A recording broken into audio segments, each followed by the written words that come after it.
नमस्कार विद्यार्थी मित्रांनो, स्वागत आहे तुम्हा सर्वांचं महा एक्झाम पॉइंट या आपल्या एज्युकेशनल यूट्यूब चॅनलवरती। तर मित्रांनो, आपला आजचा व्हिडिओचा भाग मित्रांनो 9 आहे, ज्यामध्ये मित्रांनो आपण अन्न व औषध प्रशासन विभाग भरती 2024 मित्रांनो परिपूर्ण भरतीसाठी मित्रांनो टीसीएस पॅटर्न आधारित मित्रांनो काही आपण अतिशय महत्त्वाचे अतिसंभव प्रश्न आपण आपल्या रेग्युलरली लेक्चर मार्फत मित्रांनो आपण कव्हर करत आहोत। जर मित्रांनो तुम्ही या मागील व्हिडिओचे पार्ट पाहिले नसाल तर त्या संपूर्ण व्हिडिओची लिंक तुम्हाला खाली मित्रांनो डिस्क्रिप्शन बॉक्समध्ये मिळेल, तेथून देखील मित्रांनो ते देखील व्हिडिओ पाहून घ्या। त्यामध्ये देखील तुमचा बराच अभ्यासक्रम हा कव्हर होणार असेल, कारण का मित्रांनो हे संपूर्ण जे काय आपण प्रश्न पाहत आहोत ते की मित्रांनो परिपूर्ण एफडीएच्या आणि मित्रांनो टीसीएसने दिलेल्या सिलेबसवर आधारित आहे। हे जे प्रश्न आहेत तुमच्या तांत्रिक सहाय्यक व विश्लेषण रसायनशास्त्रज्ञ दोन्ही पदासाठी मित्रांनो अतिशय महत्त्वाचे असणारे आहे। त्यामुळे व्हिडिओमधला प्रत्येक प्रश्न हा परिशुद्ध करून अतिशय महत्त्वाचा आहे। व्हिडिओला काळजीपूर्वक पाहत चला मित्रांनो। तर पाहूया आपल्याच्या या भाग 9 मधील काही अतिशय महत्त्वपूर्ण प्रश्न। मित्रांनो प्रश्न आपण बेसिक टू हार्ड लेवलचे सर्व काही कव्हर करत आहोत, त्यामुळे आपण प्रत्येक स्वरूपाचा प्रश्न आपल्या सीरीजमध्ये इन्क्लूड केलेला आहे। तर आजच्या सीरीजमधला आपला पहिला क्वेश्चन असा आहे, जो की प्रश्न क्रमांक 9, नागपूर शहराला भारतातील डॅश शहर म्हणून ओळखले जाते। तर नागपूर शहराला कोणत्या नावाने ओळखलं जातं थोडक्यामध्ये असं प्रश्न या ठिकाणी आहे। तर याचं उत्तर जे आहे ते आहे ऑप्शन नंबर ब, जे की नागपूर शहराला ऑरेंज सिटी म्हणून देखील ओळखलं जातं आपल्याला माहित आहे। त्यामुळे ऑप्शन नंबर ब जे की संत्र्यांसाठी प्रसिद्ध असणारे संत्रा शहर म्हणून देखील ओळखलं जातं। ऑप्शन नंबर ब हे या ठिकाणी याचं उत्तर होणार असेल। त्यानंतरचा प्रश्न 2 असा आहे, कोणत्या वर्षी गेटवे ऑफ इंडियाचे बांधकाम पूर्ण झाले? तर जे गेटवे ऑफ इंडिया जे की कुठं आहे तर मुंबई या ठिकाणी आहे। तर गेटवे ऑफ इंडियाचं बांधकाम कोणत्या वर्षी पूर्ण झालं असं म्हटलेलं आहे? तर याचं जे उत्तर आहे ते आहे ऑप्शन नंबर अ, जे की 1924 साली 1924 साली जे आहे याचं बांधकाम पूर्ण झालेलं आहे। तर याचं बांधकाम सुरू कधी झालं होतं असा जर तुम्हाला याचा प्रश्न आला, जे की गेटवे ऑफ इंडियाची जे की मुंबई या ठिकाणी त्याची पायाभरणी कोण्या दिवशी झाली असा प्रश्न जर आला तर ते जी तारीख आहे ते देखील तुम्ही लक्षात ठेवून घ्या। तारीख आहे 31 मार्च 1913 साली 31 मार्च 1913 साली जी आहे गेटवे ऑफ इंडियाची पायाभरणी सुरू झाली आणि बांधकाम कधी पूर्ण झालं तर ते आहे 1924 साली बांधकाम पूर्ण झालेलं आहे। आणि गेटवे ऑफ इंडिया कुठे आहे आपल्या सर्वांना माहिती आहे, मुंबई या ठिकाणी आहे। त्यानंतरचा आपला पुढील प्रश्न असा आहे, जो की प्रश्न क्रमांक 3, भूदान चळवळ 1951 मध्ये डॅश यांनी सुरू केली? तर भूदान चळवळ कोणी सुरू केली? तर याचं उत्तर आहे ऑप्शन नंबर अ, जे की विनोबा भावे यांनी जे आहे भूदान चळवळ सुरू केली। त्यानंतरचा आपला पुढील प्रश्न, जो की प्रश्न क्रमांक 4 असा आहे, ज्ञानपीठ पुरस्कार मिळवणारे पहिले मराठी साहित्यिक कोण? तर त्यांचं नाव काय?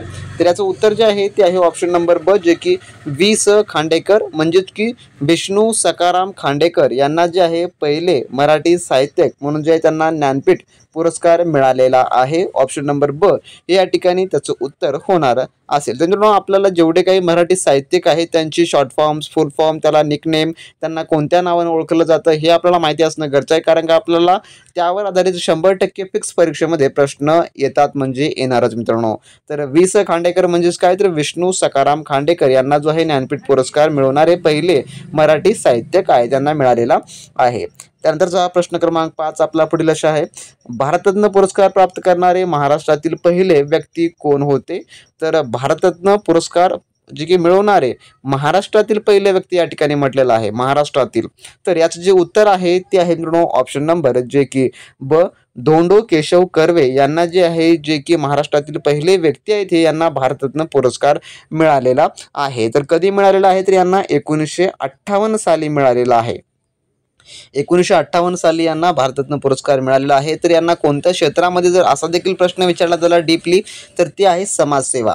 समाजसेवेच्या कारणामुळे जे आहे यांना भारतरत्न पुरस्कार देण्यात आलेला आहे। तर समाजसेवा हे यांचं मुख्य कार्य होतं। तर तुम्हाला परीक्षेत असा देखील अचून पेचून परीक्षेत प्रश्न येतो मित्रांनो, कारण का टीसीएस असं डीप लेवलचेच क्वेश्चन्स तुम्हाला जास्तीत जास्त विचारत असते की समजा धोंडो केशव कर्वे यांना कोणत्या कारणामुळे जे काय भारतरत्न पुरस्कार देण्यात आला तर ते आहे उत्तर त्याचं समाजसेवा यामुळे देण्यात आलेला आहे। तर कधी देण्यात आला असं विचारलं तर ते आहे 1958 साली। आणि महाराष्ट्रातील पहिले व्यक्ती कोण होते तर ते होते धोंडो केशव कर्वे, ज्यांना की भारतरत्न पुरस्कार मिळालेला होता। तर अशा प्रकारचे प्रश्न तुम्हाला थोडक्यामध्ये परीक्षेमध्ये मित्रांनो फिक्स जे की विचारली जातात। जर मित्रांनो तुम्ही अजूनही अन्न व औषध प्रशासन विभाग भरती 2024 या मित्रांनो परिपूर्ण तयारीसाठी आपले मित्रांनो टीसीएस पॅटर्न आधारित अतिसंभव प्रश्न नोट्स मित्रांनो तुम्ही तांत्रिकी मिळवणार असाल तर मित्रांनो लगेच तुम्ही आपल्या व्हॉट्सअप सलशी कॉन्टॅक्ट करून मित्रांनो मिळवून घ्या, ज्यामध्ये तुमचा A to Z अभ्यासक्रम मित्रांनो कव्हर होणार आहे। ज्या प्रकारे आपल्या टेस्ट सिरीज मधले मित्रांनो DFSL एक्झाम मध्ये 100% प्रश्न विचारण्यात आले होते, त्याच प्रकारचे मित्रांनो आपण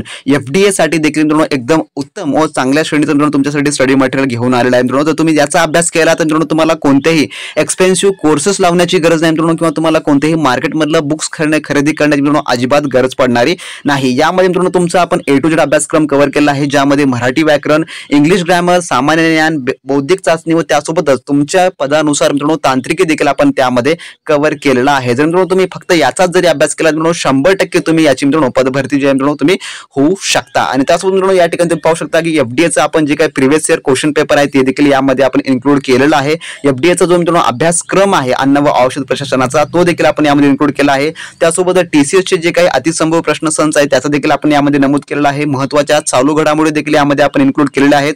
कमी वेळेमध्ये मित्रांनो तुमची 100% परिपूर्ण तयारी मित्रांनो यामध्ये होऊन जाणारी असेल तर मित्रांनो तुम्ही आतापासून तयार राहा, येणाऱ्या काळामध्ये तुमचा 100% अभ्यासक्रम हा कव्हर होणार असेल मित्रांनो आणि तुम्ही 100% परीक्षेसाठी रेडी झालेले असाल। त्यासोबत म्हटलं मित्रांनो अॅनालिटिकल केमिस्ट व senior technical assistant specially MCQ question bank आपण तुम्हाला प्रोव्हाइड करणार आहोत, जे की मित्रांनो तुमच्या A to Z अभ्यासक्रमावर आधारित असणारा आहे। त्यासोबतच 2014 व 17 मध्ये जे यांचे पेपर झालेले आहेत दोन्ही पदाचे त्यामधले देखील आपल्याकडे MCQ व प्रश्न उपलब्ध आहे, पण ते देखील यामध्ये इन्क्लूड केलेले आहेत। यामध्ये तुम्हाला काय मिळेल मित्रांनो, तुम्हाला 10 टेस्ट सिरीज प्लस नोट्स व मित्रांनो तांत्रिकी 1000 प्रश्नांची मित्रांनो तुम्हाला MCQ क्वेश्चन बँक मिळणारे आहे। जर मित्रांनो तुम्ही याचा परिपूर्ण वेळ लावून अभ्यास केला तर मित्रांनो 100% तुम्ही ही परीक्षा जी आहे ती क्रॅक करू शकता। जर तुम्हाला हे घ्यायचं असेल तर आपल्या व्हॉट्सअप चॅनलशी कॉन्टॅक्ट करून घ्या मित्रांनो, डिस्क्रिप्शन बॉक्स मध्ये त्यांची ऑफिशियली लिंक आहे आणि तुम्हाला घ्यायचं असेल तरच कॉन्टॅक्ट करा मित्रांनो, अन्यथा तुम्ही त्या ठिकाणी तुमचा व आमचा अमूल्य वेळ वाया घालू नका। तर मित्रांनो मिळवायचं असेल तर लिंक जी आहे डिस्क्रिप्शन बॉक्स मध्ये दिलेली आहे, कॉन्टॅक्ट करून मित्रांनो लगेच मिळून तुम्ही तयार टीसीएस पॅटर्न आधारित सर्व काही अभ्यासक्रम किंवा मित्रांनो स्टडी मटेरियल जर घेतला तर मित्रांनो 100% तुम्हाला येणाऱ्या तुमच्या परीक्षेमध्ये त्याचा फायदा होणार असेल। आणि सर्व काही मित्रांनो आपण A to Z अभ्यासक्रम त्यामध्ये कव्हर केलेला आहे, ज्याद्वारे तुम्हाला कुठल्याही प्रकारचं काही वाचण्याची गरज नाही, 100% त्यामध्ये तुमचं कव्हर होणार असेल। त्यानंतर पाहूया मित्रांनो आपला प्रश्न क्रमांक 6 जो की पुढील प्रश्न असा आहे, महाराष्ट्रातील सर्वात लांब नदी कोणती? तर ते आपल्याला सर्वांनाच माहिती आहे आणि हा प्रश्न बऱ्याच एक्झाम मध्ये जो की विचारण्यात आलेला देखील आहे। तर याचं उत्तर आहे ऑप्शन नंबर अ, जे की गोदावरी नदी जी आहे, जे की महाराष्ट्रामधील सर्वात लांब नदी आहे। तर याची लांबी किती आहे जर असा प्रश्न आला तर याचं उत्तर काय होईल ते आहे 1450 किलोमीटर।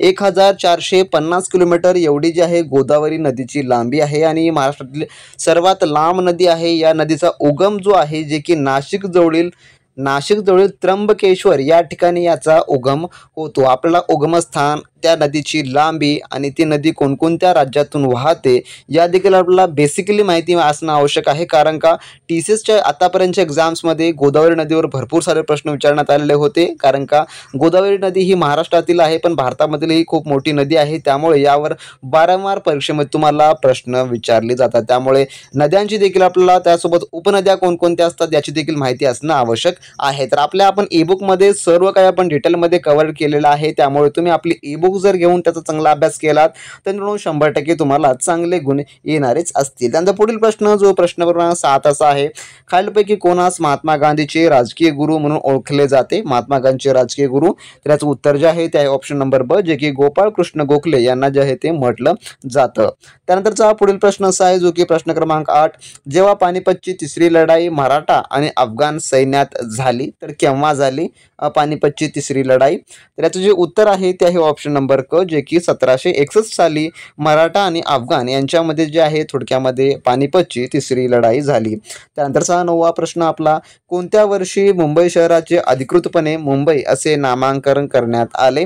तर याचं उत्तर आहे ऑप्शन नंबर अ, जे की 1995 साली जे आहे मुंबई शहराचे अधिकृतपणे मुंबई असे नामांकन करण्यात आले। त्यानंतर 10वा प्रश्न, बाळ गंगाधर टिळकांनी कोणते मराठी वृत्तपत्र जे की प्रकाशित केले?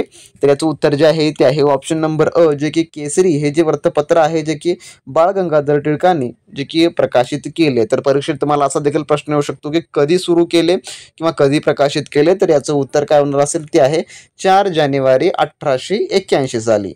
4 जानेवारी 1881, 4 जानेवारी जर लक्षात ठेवत नसाल तरी तुम्हाला 1881 हे वर्ष तुम्हाला ध्यानात ठेवावं लागणार आहे। त्यानंतरचा पुढील प्रश्न जो प्रश्न क्रमांक 11 असा आहे, एकूण संसदीय मतदारसंघाची संख्या किती? तर याचं जे उत्तर आहे ते आहे ऑप्शन नंबर जे की ब 48। त्यानंतरचा आपला 12वा प्रश्न, मुंबई उच्च न्यायालयाची स्थापना कोणत्या वर्षी झाली? मुंबई उच्च न्यायालय स्थापना, तर याचं उत्तर आहे ऑप्शन नंबर अ, जे की 1862 साली जे आहे मुंबई उच्च न्यायालयाची स्थापना झाली. त्यानंतरचा आपला 13वा प्रश्न, महाराष्ट्रातील एकूण जिल्ह्यांची संख्या किती आहे? तर महाराष्ट्रामध्ये एकूण जिल्ह्यांची संख्या, तर याचं उत्तर आहे ऑप्शन नंबर ब, जे की 36 आहे. तर मित्रांनो, तुमच्यासाठी आपल्या व्हिडिओमधला क्वेश्चन फॉर यू मधला क्वेश्चन असा आहे की महाराष्ट्रामधील जो सर्वात शेवटचा जिल्हा आहे तो कोणता जिल्हा आहे, म्हणजे की 36वा जिल्हा कोणता आहे ज्याची स्थापना झालेली आहे. तर त्या जिल्ह्याचं नाव जर तुम्हाला माहिती असेल तर मित्रांनो खाली कमेंट बॉक्समध्ये कमेंट करून सांगा, अन्यथा मी या प्रश्नाचं उत्तर तुम्हाला खाली कमेंट बॉक्समध्ये पिन करून सांगेल. परंतु मित्रांनो, तुम्ही FDAची तयारी करता असाल आणि तुम्हाला एवढे बेसिक क्वेश्चन जर माहिती नसेल तर मित्रांनो तुमचा अभ्यास हा खरोखरच अतिशय कमी आहे. त्या मानाने जर तुम्हाला याचं उत्तर येत असेल तर तुम्ही मित्रांनो लगेचच्या लगेच कमेंट करून सांगा. त्यानंतरचा प्रश्न 14वा असा आहे, छत्रपती शिवाजी महाराजांचे जन्मस्थान कोणता जिल्हा आहे, कोणता किल्ला आहे? तर याचं उत्तर जे आहे ते आहे ऑप्शन नंबर ब, जे की शिवनेरी किल्ल्यावर छत्रपती शिवाजी महाराजांचा जे की जन्मस्थान आहे, जन्म झालेला आहे. ऑप्शन नंबर ब हे या ठिकाणी याचं उत्तर होणार असेल. त्यानंतर प्रश्न 15वा, महाराष्ट्राचे पहिले मुख्यमंत्री कोण होते महाराष्ट्राचे? तर याचं उत्तर आहे ऑप्शन नंबर जे की क, यशवंतराव चव्हाण हे जे आहे महाराष्ट्राचे पहिले मुख्यमंत्री होते. त्यानंतरचा प्रश्न 16वा, महाराष्ट्रात अंदाजे किती किल्ले आहेत? तर अंदाजित या ठिकाणी म्हटलेलं आहे. तर याचं उत्तर आहे ऑप्शन नंबर अ, जे की 350 किल्ले आहेत महाराष्ट्रात. त्यानंतरचा 17वा प्रश्न, महाराष्ट्रातील सर्वोच्च स्थान कोणते? तर महाराष्ट्रामधील, तर याचं उत्तर आहे ऑप्शन नंबर जे की क, कळसुबाई हे शिखर जे आहे, जे की थोडक्यामध्ये सर्वात उंच शिखर तर आहे पण स्थान पण आहे कळसुबाई हे स्थान. त्यानंतरचा 18वा प्रश्न, कोणत्या वर्षी एलिफंटा लेणी युनेस्कोने जागतिक वारसा स्थळ म्हणून नियुक्ती केली? तर याचं उत्तर आहे ऑप्शन नंबर ब, जे की 1987 साली. त्यानंतरचा आपला 19वा प्रश्न, बृहमुंबई पुनर्रचना कायद्याद्वारे महाराष्ट्र राज्याची स्थापना 2008 साली झाली. तर याचं जे उत्तर आहे ते आहे ऑप्शन नंबर जे की अ, 1960, जे की 1960 मध्ये जे आहे ते झाली महाराष्ट्र राज्याची स्थापना या कायद्याद्वारे, पुनर्रचना कायद्याद्वारे. त्यानंतरचा आपला 20वा प्रश्न, कोणता दिवस हा महाराष्ट्र दिन म्हणून साजरा केला जातो? तर याचं उत्तर आहे ऑप्शन नंबर जे की क, 1 मे हा जो दिवस आहे महाराष्ट्र दिन म्हणून साजरा केला जातो. त्यासोबतच हा जो दिवस आहे थोडक्यामध्ये कामगार दिन म्हणून देखील साजरा करण्यात येतो. तर प्रश्न क्रमांक 19 हा टायपिंग मिस्टेकमुळे थोडक्यामध्ये मागे पुढे झालेला आहे, त्यामुळे आपण हा क्रॉस करू क्वेश्चन्स. त्यामुळे या प्रश्नाचं उत्तर जे की काही असणार नसेल आणि प्रश्न देखील हा अवैध असल्यामुळे आपण याला बाद करू. तर आपण जेवढे काही आजच्या व्हिडिओमध्ये महत्त्वपूर्ण प्रश्न पाहिलेले आहेत ते सर्व TCSच्या बेसिक पासून ते हार्ड लेवलच्या सिरीजमधले आपले प्रश्न आहेत. आणि या मागील व्हिडिओचे पार्ट पाहिले नसाल तर त्या संपूर्ण व्हिडिओची लिंक तुम्हाला खाली मित्रांनो डिस्क्रिप्शन बॉक्समध्ये मिळेल, तुम्ही तेथून ते देखील व्हिडिओ पाहून घ्या.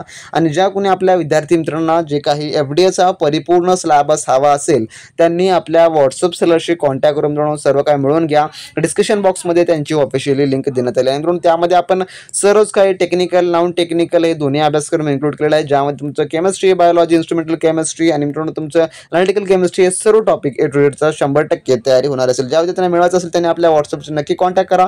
डिस्क्रिप्शन बॉक्समध्ये लिंक दिली आणि अशा प्रकारे व्हिडिओ पाहण्यासाठी चॅनलला सबस्क्राईब करून व्हिडिओला लाईक करायला मात्र विसरू नका. तो भेटू नेक्स्ट व्हिडिओमध्ये नवीन प्रश्नांसोबत, नवीन अपडेट सोबत. तोपर्यंत बी प्रॅक्टिस क्रॅक एक्झाम.